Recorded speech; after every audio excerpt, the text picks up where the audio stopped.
Boa noite, meu irmão. Boa noite, minha irmã. Boa noite, família da Igreja Cristã Nova Vida em Olaria. Mais uma quinta-feira que nós temos a oportunidade de estarmos reunidos para este nosso culto de oração e pregação da palavra. Ainda neste formato, à distância, nós nos reunimos em uma sala virtual de oração e agora nos colocamos diante da palavra do Senhor para ouvir a exposição do texto sagrado e, continuando esta série no livro dos Salmos, eu convido você a abrir a sua Bíblia no Salmo de número 52. Salmo de número 52 é o salmo para a nossa meditação nesta noite. Salmo 52. O título deste salmo nos diz assim: Para o mestre de música, poema de Davi, quando o edomita Doeg foi a Saul e lhe contou, Davi foi à casa de Aimeleque. E assim nos diz a palavra do Senhor no Salmo de número 52. Por que você se vangloria do mal e de ultrajar a Deus continuamente? Ó homem poderoso, sua língua trama destruição, é como navalha afiada, cheia de engano. Você prefere o mal ao bem, a falsidade em lugar da verdade. Você ama toda palavra maldosa, ó língua mentirosa. Saiba que Deus o arruinará para sempre. Ele o agarrará e o arrancará da sua tenda. Ele o desarraigará da terra dos vivos. Os justos verão isso e temerão. Rirão dele, dizendo: Veja só um homem que rejeitou a Deus como refúgio, confiou em sua grandeza, em sua grande riqueza e buscou refúgio em sua maldade. Mas eu sou como uma oliveira que floresce na casa de Deus. Confio no amor de Deus para todo sempre. Para sempre te louvarei pelo que fizeste. Na presença dos teus fiéis, proclamarei o teu nome, porque tu és bom. O Senhor é bom e a sua graça dura para sempre. Curve sua cabeça, vamos orar. Senhor Deus e Pai, nós te agradecemos por esta noite, por esta oportunidade que nos concede de podermos estar diante da tua palavra nesta hora, Senhor, para ouvirmos a tua palavra, Senhor, ouvirmos o teu Espírito que inspirou esse texto sagrado para falar conosco nesta noite. E hoje, ó Deus, junto com os meus irmãos, eu te peço, junto com as minhas irmãs, eu clamo a ti, Senhor, para que tu nos fortaleça na fé, ó Deus, independentemente das perseguições, que a tua igreja nesse mundo possa confiar que o Senhor continua sendo bom. A despeito, Senhor, das aflições, tribulações, angústias, ó Deus, tragédias que possam sobrevir a nós, que o teu povo possa, ó Deus, continuar crendo que o Senhor é bom, que o Senhor é bom, que o Senhor é bom. Meu Deus e meu Pai, e que assim sendo, nós sejamos testemunhas da tua bondade, da tua misericórdia, do teu poder. Que por meio de nós o teu Espírito nos use para nós falarmos da tua palavra e do teu evangelho, Senhor, a fim de que aqueles que ainda não creem em ti possam chegar à fé, Senhor, possam se arrepender, possam crer e possam ser livres da condenação e da morte eterna. Oramos e pedimos isso, no nome de Jesus, teu Filho, para a tua glória. Amém e amém. Bom, meus irmãos e minhas irmãs, todo sistema investigativo conta com uma rede de informantes. São moradores de comunidades que vivem sob o poder da criminalidade, comerciantes que atuam nas proximidades dos locais onde os criminosos operam, agentes infiltrados ou cooptados de organizações criminosas que desejam derrubar quem está no comando dessas organizações.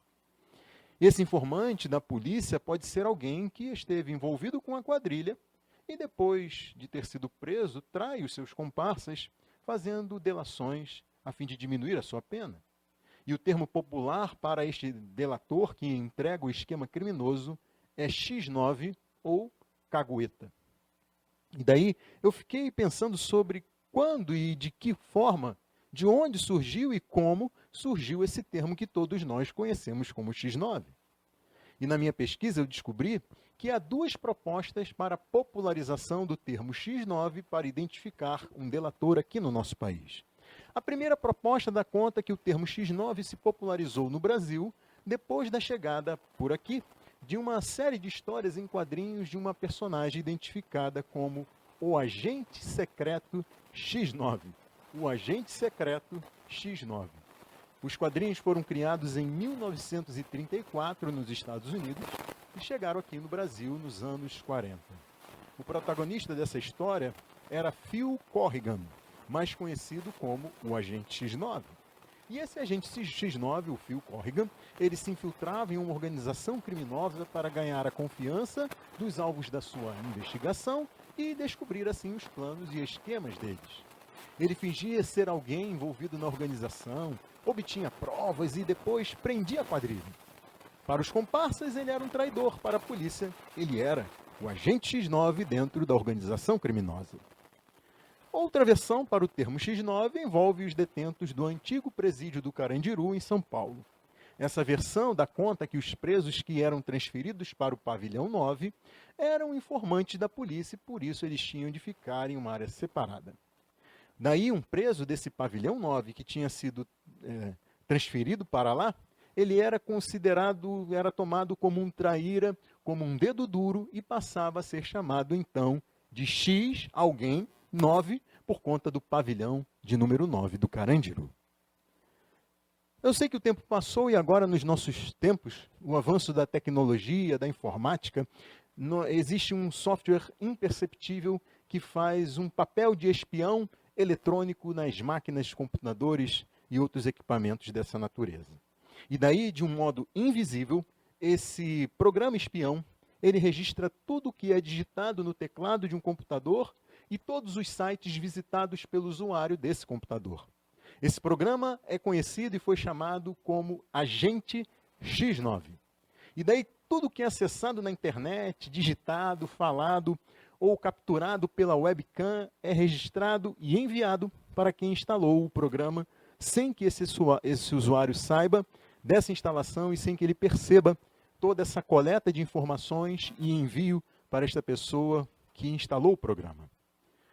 E aí eu fiquei pensando no quanto isso é assim preocupante. E se você tiver aí no seu computador um programa desses? E se você tiver um Agente X9 instalado no seu computador? Pense comigo o que o X9 revelaria sobre os seus últimos acessos no seu computador, hein? Será que essa possibilidade deixa assim você de alguma forma desconfortável? Será que a possibilidade da existência de um Agente X9 instalado no seu computador pessoal deixa você preocupado? Deixa você inquieta? Será? E se existir um X9 no computador do seu local de trabalho? Lá onde você trabalha, existir um software espião, um Agente X9, instalado no seu computador de trabalho. Será que isso deixa você incomodado? Será que isso deixa você preocupado? E se o Agente X9 estiver no seu celular? Como você se sente agora, sabendo que alguém viu as últimas páginas que você acessou, o que você escreveu e disse, as imagens e vídeos que você visualizou, o que você comprou e tudo mais que você fez no seu celular? Como você se sente? Será que isso deixa você desconfortável, preocupada, inquieto, incomodada por saber que existe um software espião no seu celular?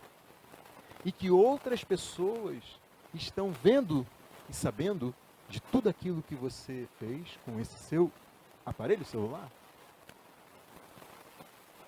Bom, é provável que você não tenha um Agente X9 instalado no seu computador, no seu notebook, no seu tablet, no seu telefone celular. Eu não quero deixar você preocupado com isso. É pouco provável que você tenha um programa como esse, um programa espião como esse instalado nos seus equipamentos. Mas veja que você nem precisaria disso, porque os olhos do Senhor estão em toda parte, observando atentamente os maus e os bons. Provérbios 15:3 nos diz que os olhos do Senhor estão em toda parte, observando atentamente os maus e os bons. Então, ainda que você não tenha de se preocupar com um programa espião nos seus equipamentos, nem com alguém controlando escutas ou vigiando tudo o que você faz, você deve sim se preocupar seriamente sobre o que você pensa, diz e faz, porque o Senhor Deus vê o que acontece em toda parte. O Senhor vê tudo o que acontece. Ele está observando todos. Ele observa o comportamento de todos. Nesse sentido, Deus é assim uma espécie de super X9. Mas veja que Deus não é cagueta, Deus não é linguarudo, Deus não é dedo duro, não é fofoqueiro, não é traidor e nem é um informante. Sim, ele sabe tudo que você pensa, diz e faz. Ele conhece cada pensamento mau, cada atitude fingida, cada palavra dissimulada, cada fala ofensiva que você nem chegou a dizer. Ele conhece você melhor do que você mesmo. E ele te chama ao arrependimento e à fé nele. Ele conhece bem os fardos que você carrega, pesos de autoafirmação, orgulho, inveja, rancor, ira, mentiras. Deus sabe o quanto você busca os seus próprios interesses enquanto finge ser altruísta. Deus conhece as suas tentativas de se justificar. Deus conhece os temores, Ele conhece as inquietações que sobrecarregam a sua alma. Mas Ele convida você a vir a Ele. Vir e deixar esses fardos pesados aos pés da cruz e encontrar descanso em Jesus Cristo. Ele convida você a tomar sobre si o jugo suave e o fardo leve de Jesus. Ele convida você a aprender com Jesus e de Jesus, Ele que é manso e humilde de coração. Mas voltando ao assunto desse Salmo 52, a gente percebe que há X9 que quer uma redução da sua pena e por isso ele entrega os seus comparsas. E tem o X9 que quer ver o outro no comando da organização criminosa da qual ele faz parte e por isso ele denuncia para quem pode derrubar este que está no comando e assumir o controle da facção. Mas hoje eu quero falar nesta noite especificamente sobre o tipo de X9 que quer ficar bem com gente poderosa e por isso entrega quem quer que seja. Eu quero falar sobre quem quer ganhar prestígio e se dispõe a tirar, a dedurar, a denunciar e a entregar quem quer que seja. Eu quero falar sobre aquele que é um leve-trás, eu quero falar sobre o cagueta, o linguarudo, eu quero falar nesta noite mais especificamente sobre o traidor de boas causas e de gente santa. Pessoas como aquelas que Jesus identificou ao dizer o seguinte: não tenham medo dos que matam o corpo, mas não podem matar a alma. Antes, tenham medo daquele que pode destruir tanto a alma como o corpo no inferno. De tal forma que quem pôs me confessar diante dos homens, eu também o confessarei diante do meu Pai que está nos céus. Mas aquele que me negar diante dos homens, eu também o negarei diante do meu Pai que está nos céus. Não pensem que vim trazer paz à terra. Não vim trazer paz, mas espada, pois eu vim para fazer que o homem fique contra o seu pai, a filha contra a sua mãe, a nora contra a sua sogra. Os inimigos do homem serão os da sua própria família. Jesus também disse: vocês pensam que vim trazer paz à terra? Não, eu lhes digo, ao contrário, vim trazer divisão. De agora em diante haverá 5 numa família, dividido uns contra os outros. 3 contra 2, 2 contra 3. Estarão divididos pai contra filho e filho contra pai. Mãe contra filha, filha contra mãe, sogra contra nora e nora contra a sogra. Jesus também disse: o irmão trairá o seu próprio irmão, entregando-o à morte. E o mesmo fará o pai a seu filho. Filhos se rebelarão contra seus pais e os matarão. Todos odiarão vocês por minha causa, mas aquele que perseverar até o fim será salvo. Jesus disse que estas divisões e traições seriam motivadas pelo ódio de gente tão próxima, tão familiar, vindo de pessoas que pertencem, e também vindo de pessoas que pertencem a esse mundo e não a ele, pois ele disse: se o mundo os odeia, tenham em mente que antes me odiou. Se vocês pertencessem ao mundo, ele os amaria como se fossem dele. Todavia vocês não são do mundo, mas eu os escolhi, tirando-os do mundo, por isso o mundo os odeia. Lembrem-se das palavras que eu lhes disse, falou Jesus: nenhum escravo é maior do que o seu senhor. Se me perseguiram, também perseguirão vocês. Se obedeceram a minha palavra, também obedecerão a de vocês. Tratarão assim vocês por causa do meu nome, pois não conhecem aquele que me enviou. Os crentes, então, eles seriam odiados, traídos pelos da própria casa e também seriam entregues a seus perseguidores por gente de fora que quer ficar bem com um poder maligno dominante. Gente cega pelo Deus deste século, gente impedida de ver a verdade do Evangelho, gente motivada pelo ódio aos santos da igreja. Jesus falou de um tempo sombrio futuro, onde haveria uma perseguição generalizada aos crentes em Cristo. Porém, esse tempo já chegou para muitos cristãos. Desde quando as igrejas foram formadas pelos apóstolos até hoje, há irmãos e irmãs em Cristo que se reúnem escondidos sob o temor de que alguém de sua casa ou algum vizinho os caguete para as autoridades perseguidoras. Gente que tem de deixar o lar ao ser convertida a Jesus, porque a sua família odeia os cristãos. Homens, irmãos, irmãs, mulheres, jovens, irmãos e irmãs em Cristo Jesus, de vários lugares do mundo que formam esta que é chamada de a igreja perseguida. Nesta noite eu estou pensando nos sofrimentos trazidos aos que creem em Cristo pela caguetagem, delação, traição promovida por um X9. E como vimos, pode ser um pai, uma mãe, um filho, uma filha, um irmão ou irmã, uma sogra, uma nora, um vizinho, um colega de escola ou de trabalho.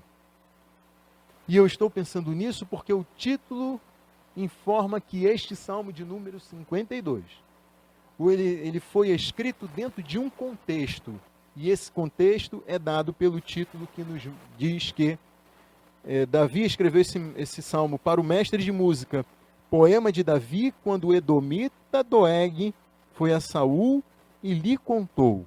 Davi foi à casa de Aimeleque. Vejam, Saul era o rei de Israel. Ele tinha sido nomeado pelo profeta Samuel logo depois que o povo pediu um rei à semelhança das demais nações. Um rei que lhes foi dado conforme eles tinham pedido, e então foi colocado no trono Saul, que era da tribo de Benjamim. Só que mais tarde Saul foi rejeitado por Deus. Ele desobedeceu ao profeta Samuel e fez o que não lhe era permitido. Saul estava no campo de batalha diante do exército inimigo filisteu e viu soldados em desânimo, soldados indo embora, soldados em deserção. E então, querendo dar motivos para os seus soldados não deserdarem, Saul tomou para si e ofereceu sacrifícios a Deus. Só que ele não tinha competência para isso e a sua atitude foi tola e contrária à lei de Deus para o seu povo Israel. Por isso Deus o abandonou e estabeleceu que outro rei fosse nomeado no seu lugar, e este rei foi Davi, um dos filhos de Jessé, de Belém, da tribo de Judá. Bem, você deve se lembrar da história em que Davi derrotou Golias, o gigante guerreiro, o campeão dos filisteus, e com isso levou Israel à vitória em nome do Senhor dos Exércitos, e foi depois disso que Saul trouxe Davi para perto de si e o constituiu comandante de suas tropas e da sua guarda pessoal. Porém, perturbado mentalmente, emocionalmente, principalmente espiritualmente, Saul tentou matar Davi algumas vezes, porque ele acreditava que Davi havia conspirado para tomar o trono dele. Porém, além de ser um fiel soldado, era Davi quem tocava uma harpa para apaziguar as aflições trazidas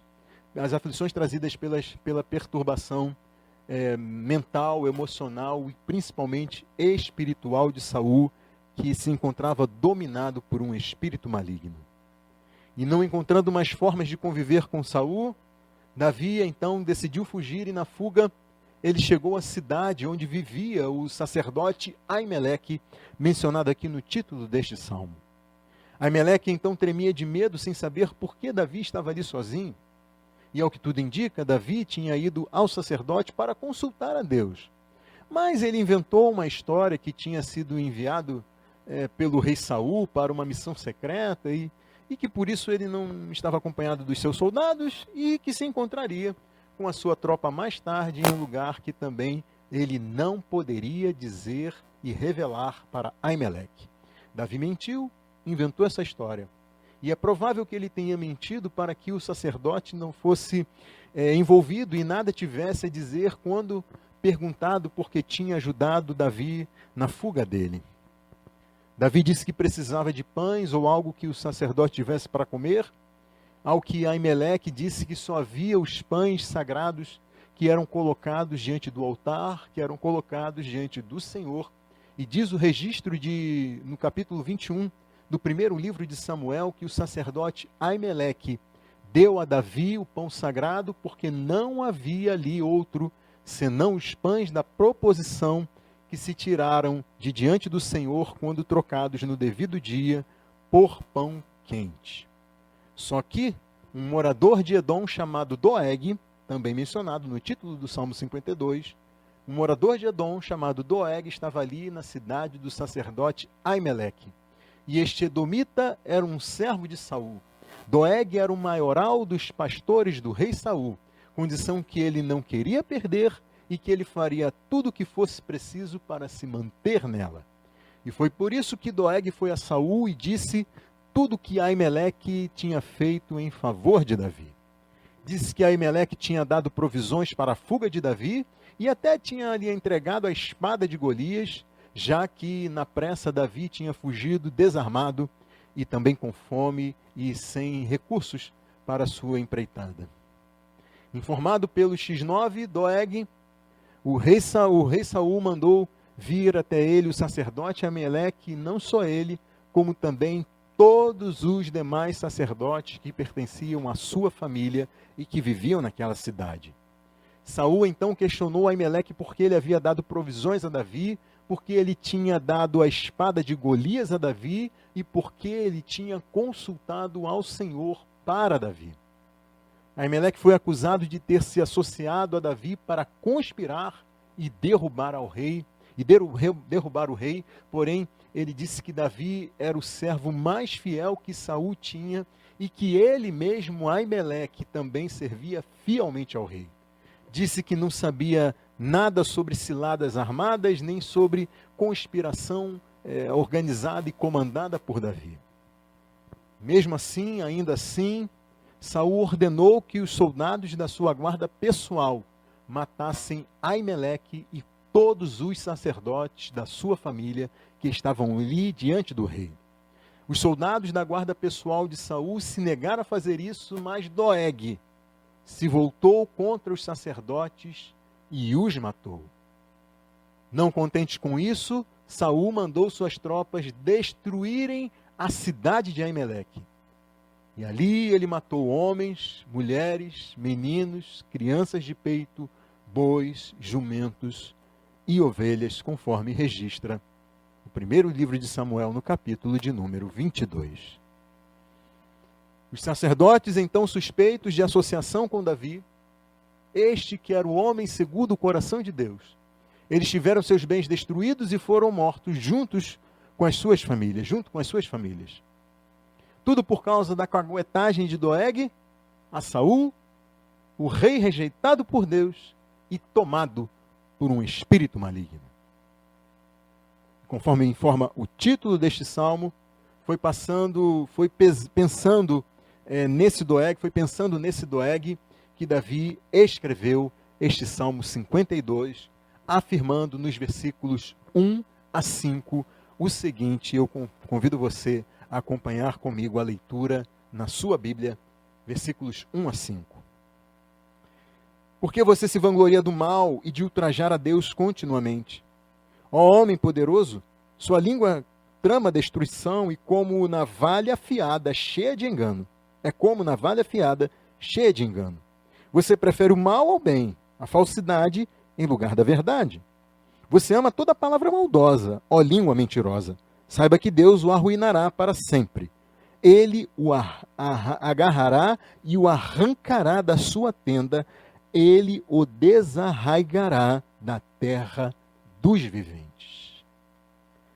Vejam que, apesar da indicação do título, este salmo, ele foi escrito sob a inspiração do Espírito de Deus para falar a qualquer um que se vangloria do mal e que ultraja a Deus continuamente. Este salmo foi escrito e ele descreve quem desconsidera e despreza a Deus continuamente. E vejam que mesmo Doeg tendo caguetado a Davi, ele não toma essa ação contra si, e sim como uma ação de Doeg contra Deus.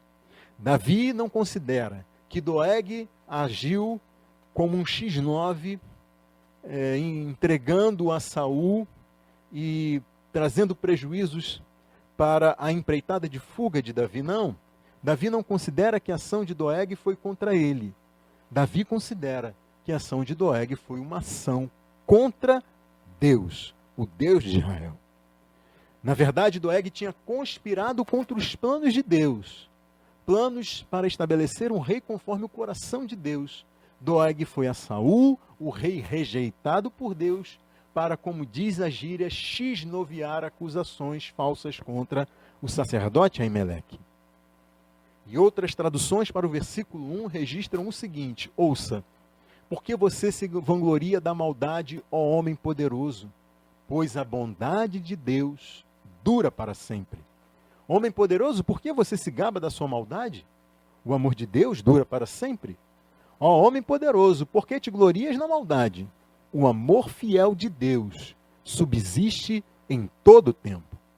Porque conta a vantagem de seus crimes, grande guerreiro? Não sabe que o amor de Deus dura para sempre? Você se julga um grande herói, cheio de força e poder. Você se alegra com o terrível crime que cometeu? Mas o amor de Deus pelo seu povo é eterno.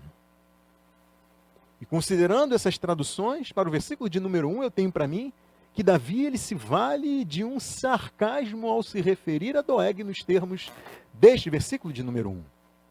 Afinal de contas, Doeg era um chefe dos pastores de Saul, ele não era um guerreiro, mas Davi o identifica como um grande herói, como um grande guerreiro cheio de força e poder por ter sido um liguarudo e por ter matado os sacerdotes do Deus Altíssimo. Davi acusa um mero pastor de se vangloriar e contar vantagem por ter assassinado os sacerdotes e aumentado seu prestígio junto ao rei Saul. Enquanto que os soldados da guarda pessoal de Saul, os verdadeiros guerreiros, se negaram a obedecer e não levantaram a espada contra os sacerdotes. Davi afirma que a bondade de Deus permanece inabalável a despeito dos crimes de Doeg. O amor fiel de Deus por seu povo continuava de pé, a despeito da morte dos sacerdotes, de suas famílias, mulheres e de seus bebês. Ainda que a cidade dos sacerdotes tivesse sido destruída, o amor de Deus ainda subsistia. É possível que Davi tivesse se lembrado, neste momento em que escrevia esses versos de Abiatar, que era filho do sacerdote Aimeleque e que conseguiu escapar do massacre à sua família e da destruição da sua cidade, da sua casa, dos seus bens. Quando então Abiatar foi ao encontro de Davi, e nesse momento Davi disse para esse rapaz: naquele dia, quando o edomita Doeg estava ali, eu sabia que ele não deixaria de levar a informação a Saul. Ouça, Abiatar, eu sou responsável pela morte de toda a família de seu pai. Fique comigo, não tenha medo. O homem que está atrás de sua vida também está atrás da minha. Mas você estará a salvo comigo.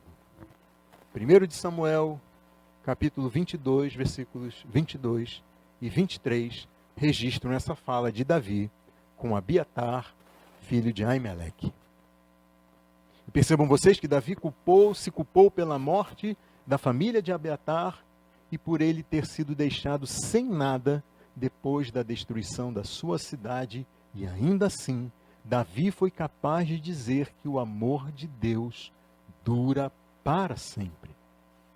Que ainda assim, a bondade de Deus dura para sempre. O que parece ser uma loucura, mas o que nos leva a pensar sobre os sofrimentos da igreja perseguida e sobre as tragédias que sobrevêm àqueles que creem em Cristo. Jesus, que é o Cristo, o descendente de Davi, anunciado nas Escrituras, o verdadeiro e eterno Rei de Israel, e não só de Israel, o Rei Supremo de toda a terra. A fala de Davi neste salmo nos leva a pensar como é possível Jesus Cristo ser o supremo Rei de toda a terra, se os seus servos fiéis ainda são perseguidos e mortos. Alguns podem pensar, onde está o Rei Jesus se as pessoas e as famílias dos que nele creem são cruelmente mortas e seus bens são destruídos ou confiscados por poderosos e autoridades locais ao redor deste mundo? Onde está o Supremo Rei de toda a terra quando uma desgraça colhe pessoas da minha família, mesmo eu sendo um servo fiel a Deus? Onde está o Supremo Rei quando um criminoso mata um irmão meu? Quando um bêbado atropela um filho meu? Onde está o Rei de toda a terra quando uma crise arruína com as minhas finanças e eu sou obrigado a amargar a pobreza? Onde está o Rei dos Reis quando eu sou levado a chorar até perder as forças pelas doenças que debilitam a mim ou aos meus queridos ao ponto de matar gente que eu tanto amo? Onde está o soberano, o Deus Altíssimo, quando tudo que eu investi para o bem espiritual dos meus filhos se perde ou parece se perder quando eles decidem viver como se Deus não existisse? Como se Deus um dia não pedirá conta da vida deles e os condenará à morte eterna por eles terem virado as costas para o Evangelho que eles ouviram durante toda a vida. Será que o amor de Deus ainda permanece de pé? Será que a bondade de Deus continua inabalável? E por mais louco e contraditório que isso pareça ser, meus irmãos e minhas irmãs, as Escrituras afirmam que Deus continua como o Senhor de toda a terra, assentado em seu trono celestial, que Jesus Cristo continua exaltado com o nome que está sobre todo nome e ao qual todo joelho se dobrará e um dia confessará que Ele é Senhor. E vejam vocês que a igreja perseguida, ela sabe o que Jesus disse a respeito disso. A igreja perseguida conhece bem a oração que os crentes fizeram em Atos capítulo 4, que registra os crentes orando diante da perseguição, falando com Deus e dizendo: ó soberano, tu fizeste os céus, a terra, o mar e tudo que neles há. Tu falaste pelo Espírito Santo por boca do teu servo, nosso pai Davi, porque se enfurecem as nações e os povos conspiram em vão. Os reis da terra se levantam e os governantes se reúnem contra o Senhor e contra o seu ungido. De fato, Herodes e Pôncio Pilatos reuniram-se com os gentios e com o povo de Israel nesta cidade para conspirar contra o teu santo servo Jesus, a quem ungiste. Fizeram o que o teu poder e a tua vontade haviam decidido de antemão que acontecesse. Agora, Senhor, considera as ameaças deles e capacita os teus servos para corajosamente anunciarem a tua palavra. Estende a mão para curar e realizar sinais e maravilhas por meio do nome do teu santo servo, Jesus. Esses irmãos e irmãs oraram em meio à perseguição e continuaram crendo que Jesus é o Cristo, é o ungido do Senhor, é o servo de Deus, é o Rei de toda a terra. Oraram para que, mesmo em meio à perseguição, eles fossem fortalecidos por Deus, para que continuassem anunciando o Evangelho de Jesus Cristo e para que Deus fizesse milagres para o testemunho do poder desse Evangelho na salvação de muitos. E hoje os crentes perseguidos, eles oram como a igreja em Atos e como o predecessor de Jesus. Eles oram como Davi aqui neste Salmo 52, sabendo que Deus fará justiça aos seus servos. Eles oram certos de que Deus trará o juízo sobre os perseguidores da igreja, certos de que Deus os arruinará para sempre. E ainda que eles permaneçam vivos, ainda que eles se vangloriem dos crimes cometidos contra a igreja do Senhor, assim como Doeg, é certo que eles perecerão e amargarão a morte eterna no fim dos tempos. E os santos da igreja perseguida um dia dirão o mesmo que Davi disse nos versículos 6 e 7 desse Salmo 52, e eu convido você a ler comigo estes versículos. Os justos verão isso e temerão, rirão dele, dizendo: veja só o homem que rejeitou a Deus como refúgio, confiou em sua grandeza, em sua grande riqueza, e buscou refúgio em sua maldade. A ruína do ímpio é didática e ela ensina os crentes a temerem a Deus. O crente que teme o juízo eterno de Deus destinado aos ímpios nunca abandonará os caminhos do Senhor, nunca deixará de temer a Deus, nunca deixará de viver para a honra de Deus e para a glória de Deus, para a glória de Cristo. O ímpio não é como o justo. Como diz o Salmo de número 1, Salmo 1, os ímpios não resistirão no julgamento, nem os pecadores na comunidade dos justos. Salmo que afirma que o justo é como a árvore plantada à beira de correntes de águas correntes, que dá fruto no tempo certo e as suas folhas não murcham. Enquanto isso, os ímpios serão desarraigados da terra, serão agarrados e arrancados do local onde pensam estar protegidos. As tendas da perversidade não os abrigarão para sempre, enquanto que os justos permanecerão para sempre na casa de Deus. Os crentes em Cristo, perseguidos ou não, tanto os que perderam família e bens por causa de Cristo, quanto os que não sofrendo perseguição, ainda assim amargaram tragédias que lhes tiraram família e bens. Todos estes dirão o mesmo que Davi disse no versículo 8 deste Salmo 52. Veja aí comigo. Mas eu sou como uma oliveira que floresce na casa de Deus, confio no amor de Deus para todo sempre. Então, em qualquer situação, seja sob perseguição, seja amargurando tragédias, seja em edifícios ou em cabanas, até mesmo em porões ou em grutas nas montanhas, a igreja continua se reunindo porque sabe que florescerá, porque conta com o amor de Deus para todo sempre. Confia no amor de Deus para todo sempre. E quando essa igreja estiver reunida com Jesus na glória celestial, e olhar para trás e ver toda a perseguição enfrentada, todas as tragédias sofridas, todas as tribulações e angústias amargadas para viver para a glória de Cristo e para o testemunho fiel do Evangelho.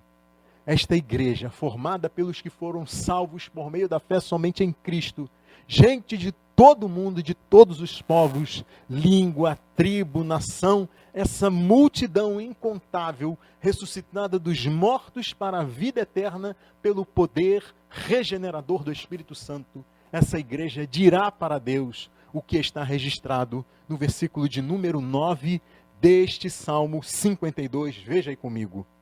Para sempre te louvarei pelo que fizeste, na presença dos teus fiéis proclamarei o teu nome, porque tu és bom. Glória a Deus. Por isso eu digo a você, meu amigo, minha amiga, que ainda não se arrependeu dos seus pecados, que ainda não crê que Jesus Cristo é o único capaz de redimir você da condenação e da morte eterna. Você que ainda não crê que Jesus pode fazer isso por toda pessoa que o reconhece como seu único, suficiente e definitivo Salvador, a você que está assistindo ou ouvindo a esta pregação e que precisa se convencer de que não tem nada de bom a oferecer a Deus em favor de si mesmo, para se livrar da morte eterna a que todos fazem jus, porque não há ninguém justo e bom o suficiente e porque todos estão por natureza afastados de Deus. A você que reconhece ser uma pecadora, a você que reconhece ser um pecador, é a você que eu conclamo a se arrepender e crer em Jesus Cristo nesta hora. É a você que eu digo, arrependa-se e creia. Livre-se da condenação e da morte eterna, destinada aos que não creem somente em Cristo. Arrependa-se e creia. Curve sua cabeça, vamos orar. Senhor Deus e Pai, a nossa esperança está somente em Ti, ó Deus. Ajuda-nos, Senhor, a nunca duvidarmos que Tu és bom. E a olharmos, Senhor, para o Teu juízo sobre os ímpios, sobre aqueles que vivem como se o Senhor não existisse, como se o Senhor não houvesse, de lhes pedir conta de suas vidas. Ajuda-nos, Senhor, a olhar para o destino eterno destes e temermos ao Senhor e vivermos para a Tua glória, Senhor. Ajuda-nos, ó Pai, a olharmos para o Teu grande amor que se estendeu a nós, que estávamos condenados à morte eterna para nos dar vida. Ó Deus, ajuda-nos a permanecermos neste amor. Ó Deus, e que Tu possas nos usar para a glória do Teu nome e nos sustentar na fé, a despeito das circunstâncias, a despeito das adversidades, a despeito das tragédias, Senhor. Fortalece a Tua igreja perseguida neste mundo, Senhor Deus. A Tua igreja militante e perseguida, ó Deus, estende a Tua mão e fortalece a vida dos meus irmãos e irmãs. Consola as famílias, Senhor, enlutadas, ó Pai, temerosas, ó Deus, vivendo sob pressão e, ó Deus, e opressão. Tem misericórdia da Tua igreja, Senhor, dá livramento aos Teus servos e, ó Deus, não permita que eles esmoreçam na fé. Assim como eu oro pela igreja livre, pela igreja que não sofre perseguição como estes irmãos. Que nós, ó Deus, não venhamos vacilar, não venhamos, ó Deus, a vacilar na nossa fé. Ó Senhor Jesus, eu oro e te peço pela Tua igreja neste mundo, pelos meus irmãos e minhas irmãs que estão me ouvindo, e pelos meus amigos e amigas, para que eles se rendam aos Teus pés e reconheçam a Jesus Cristo como Salvador das suas vidas e se submetam a Ele como Senhor. Essa é a minha oração, em nome de Jesus. Amém. E amém. Deus abençoe a sua vida ricamente. E até a semana que vem, se Deus assim nos permitir.